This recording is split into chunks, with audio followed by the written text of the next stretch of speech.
ពេលណាចេះតែនៅមិនសុខចេះតែចង់ជួបមុខអូន Confine រូបមានស្នួន TikTok IG តែមិនឃើញរូបអូនមិនកើរូបមិនស្គាល់ឈ្មោះជីវីតែខ្ញុំអាចជួបនាងម្ដងទៀតទេបើជួបនាងខ្ញុំចង់ប្រាប់នាងថា I want you បើជួបនាងម្ដងទៀតខ្ញុំប្រាប់នាងថា I miss you ចង់ជួបចង់ឃើញតែមុខ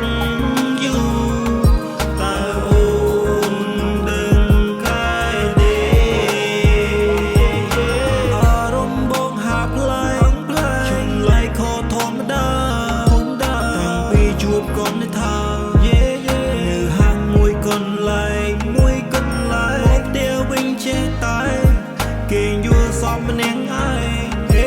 អារម្មណ៍ប្លែកមិនដឹងតាំងពីពេលណាចេះតែនៅមិនសុខចេះតែចង់ជួបមុខអូន Confine រូបមានស្នួន TikTok IG តែមិនឃើញរូបអូនមិនកើរូបមិនស្គាល់ឈ្មោះជីវីតែ